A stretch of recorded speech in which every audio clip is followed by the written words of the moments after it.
emocionadas. Pues esta mañana y ayer mismo cuando nos hablaban en la homilía, pues a mí me tocaba profundamente lo que nos decían, ¿no? De cómo la vida de Jesús fue la vida de una persona itinerante, una persona que es capaz de estar atento a la voz de Dios, ¿no? Y me hacía reflexionar también, ¿no? Es como con ese evento de Jesús se instaura una nueva era, un nuevo tiempo, porque, y claro, la persona de Jesús es que te atrae por el cómo vivió, el cómo murió, y todo lo que su vida dejó, ¿no? Que dice el texto hoy de la segunda lectura, él pasó por la vida haciendo el bien.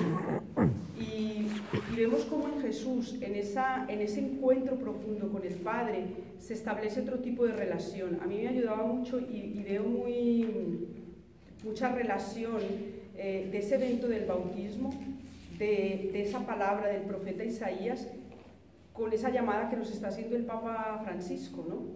A estar atentos, a estar esa iglesia en salida, ese que es capaz de ponerse atento a los señales de los tiempos y no tener miedo ¿cómo se dice?, de poner su vida, su futuro, lo que es, en función de que Dios se revele en medio de la realidad. Y eso te apasiona porque dices tú, mira, el Evangelio coincide con lo que una persona nos está diciendo, y una persona no solo dice, una persona que vive. Y uno dice, qué gracia tan grande, Señor, poder reavivar dentro de nosotros, ese deseo profundo de vivir esa identidad de hijos, ser familiares de Dios y poder comunicar eso a los otros. Y eso fue la experiencia de Jesús. Ayer nos decían eso, Jesús en su vida oculta era un hombre de constante discernimiento. O sea, esa vida oculta no es más que, Señor, ¿cómo puedo yo vivir la vida? ¿Cómo puedo yo ser mejor?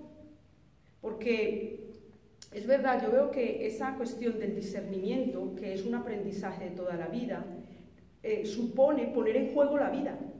O sea, discernir no es simplemente yo tengo una idea de lo que es un discernimiento y por un lado lo que Dios piensa y por otro lado yo sigo mi camino. Para mí la crisis más profunda o el escándalo evangélico es cuando yo hago conectar mi propia vida con eso que Dios me está diciendo. Entonces, claro, el evento del bautismo realmente es una explosión de decir, aquí pasa algo. Y entonces, claro, en ese tiempo de vida oculta de Jesús, ¿qué supone ese discernimiento? ¿Por qué? Porque yo veo que nosotros a veces nos conformamos con ser buenas personas. Yo soy bueno, pero tú eres bueno ¿para qué? Porque lleno de buenas personas está lleno el infierno, dicen, ¿no? Sí, y yo veo que a veces nosotros nos anestesiamos, porque existe una vocación profunda en el corazón humano, existe una llamada profunda a ir a más, a realizarme en profundidad. Y a nosotros hoy la invitación del ambiente, de la sociedad, nos invitan a autorrealizarnos. Y es un movimiento hacia afuera, pero que no tiene horizonte de sentido ni de trascendencia.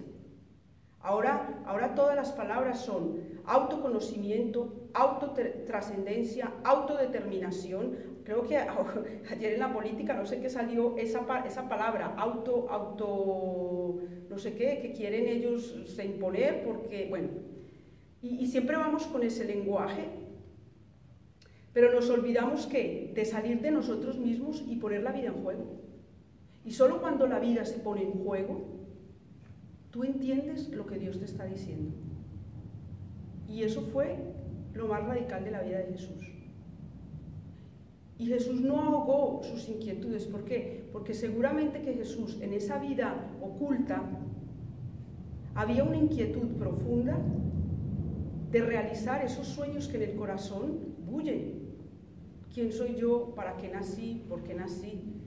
Y me acordaba de eso porque una de las cosas que en mi vida, antes de ser misionera, yo me preguntaba profundamente eso. Digo, ¿pero qué sentido tiene mi vida? ¿Yo para qué nací? Le preguntaba a mi madre, mamá, ¿yo por qué nací? Mi madre decía, pero hija, ¿qué preguntas tienes? O sea, la pobre mujer.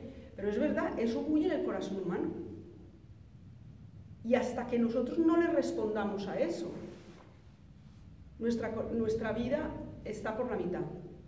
No acaba de ser plenamente realizada, porque tú no acabas de dar eso que profundamente tú tienes.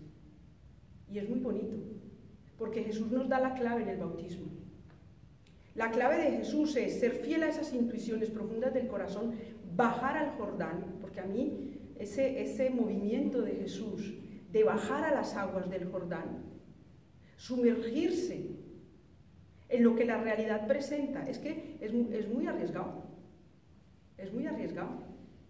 Es muy arriesgado ese soltar todo, ir adelante. Sumergirse, y ahí cuando Él hace ese acto es cuando los cielos se rasgan y Dios revela su palabra y la dirige a Él. Es precioso. O sea, cuando nosotros intentamos ser fieles a la voz de Dios, los cielos se rasgan. Y tú comienzas a entender lo que Dios quiere de tu vida. Pero si no pones la vida en juego, Dios se calla. ¿Por qué? Porque Dios a nadie violenta, ni Dios a nadie obliga. Y esa es la experiencia que Jesús nos transmite en el bautismo. La paloma, todos esos símbolos, o sea, Dios que se revela, que habla, y ayer nos decían, o sea, le manifiesta Dios a Jesús cuál es su vocación y lo capacita para vivir esa vocación. Y eso es verdad. ¿Qué es lo que nos capacita a nosotros para poder responder a la llamada profunda que Dios hace a cada uno de nosotros? El encuentro con Él. El encuentro con Él. Si nuestra vida no es una vida itinerantemente contemplativa, nosotros sabemos cosas de Dios, pero no dejemos que Dios hiera nuestra vida. Es precioso, es maravilloso, porque es eso, o sea, la consecuencia de aquello es lo que a Jesús le lleva a predicar el reino, a sentirse hermano de todos los hombres, a hablar con tanta fuerza: yo doy la vida por vosotros. Fijaros la transformación que Dios quiere hacer en nuestra vida cuando el encuentro con Él es pleno. Tú sales con una fuerza, tú sales con unas ganas de ser consciente y hacer tuya la humanidad y todas las realidades que vivimos, porque es que yo ponía el paralelo cuando el profeta Isaías va hablando en el texto de hoy, ¿no? En Isaías, que yo estaba leyendo, Isaías 42, cuando él va hablando, yo digo, mira, una realidad que no es muy diferente a la que vivimos. Porque fijaros, o sea, a mí me entusiasmaba esto.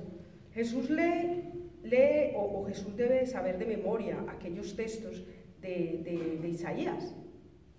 Y Jesús se aplica a sí mismo esa palabra. O sea, es que aquí tiene que ser un poco chulo para decir, bueno, es que cuando tú te pones en la oración, tú estás en la pupila de Dios. O sea, es que tú eres el preferido. Tú eres la preferida de Dios y es a ti que te lo está diciendo. Y Jesús se lo creyó. Jesús cree que Dios le hace una misma presentación. Mira, ahí está mi siervo, a quien sostengo, mi elegido. Mira, mi elegido, sobre el que he puesto mi mismo espíritu. O sea, que yo te voy a dar la capacidad de que me entiendas. Vamos a pensar igual. O sea, vamos a ir a lo mismo. Dice, para que traiga el derecho a las naciones. ¿Y cuáles son las características de ese siervo? No gritará, no clamará, no voceará por las calles, la caña cascada no la quebrará. O sea, una persona misericordiosa. Una persona que al sentirse profundamente amada y aceptada por Dios, consigue aceptar y amar a los otros, en sus pobrezas y en sus limitaciones. ¿Qué te hace ser prójimo y hermano? Sentir que tu dolor, que tu incapacidad es acogido, es amado y es sanado. Entonces sale como consecuencia. Bueno, podríamos decir miles de cosas de esta fiesta que celebramos hoy. Pero ¿qué es eso que nos tendría que tocar más profundamente para que nos dé tiempo un poco de meditar? No tener miedo a que el encuentro con Dios, o sea, sería hoy renovar el bautismo, a que esa voz de Dios en mi corazón se imprima con tal fuerza que me haga salir hacia afuera. Ser iglesia en salida, ser discípulos en salida. Es no tener proyecto propio ni programa propio. ¿Por qué? Porque eso nos adormece y nos mata. Los programas y los proyectos que la sociedad a veces nos impone son proyectos que matan el Espíritu de Dios, la verdad, la mayoría.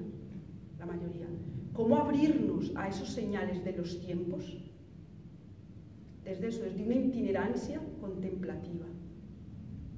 No perder la voz de Dios en el corazón, en medio de la actividad y las cosas que yo tengo que vivir, porque es en ese mundo y en esa sociedad donde Dios nos quiere. Y fue en esa realidad social, cultural, religiosa en la que Jesús estaba, que Dios quiso revelarse a través de él. Entonces vamos a pedirle a Dios esa gracia, Señor, ¿cómo poder renovar contigo y en ti nuestro bautismo, ese llamado a ser profetas, sacerdotes y reyes? Y cómo revelar en nuestra propia vida que nosotros somos ese escogido por ti para revelar la salvación y la justicia. La justicia de Dios es que a todos los hombres les llegue el amor y la misericordia de Dios. Eso es la justicia de Dios. Que a través de mi vida la gente entienda cómo tú les amas y cómo este mundo y esa realidad que tenemos ahí no es de Dios. No es de Dios, es construcción humana. Señor, ¿qué quieres? ¿Cuáles son esas nuevas relaciones que tú quieres instaurar a través de mi vida? ¿Cómo es ese tú a tú que tú quieres tener con cada hombre y con cada corazón humano? Mi vida te puede servir. Puedo ser yo y ese siervo, esa sierva que tú escoges, que tú formas, que tú capacitas. Dame, Señor, la gracia como se la diste a nuestra madre, María, mujer del sí, la mujer totalmente itinerante, pero con una vida contemplativa muy profunda.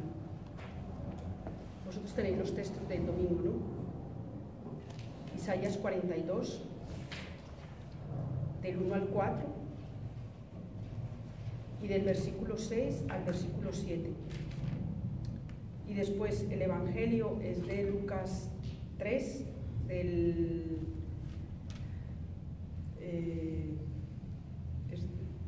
es de Lucas 3 del 15 al 17 y después del 22 al 26.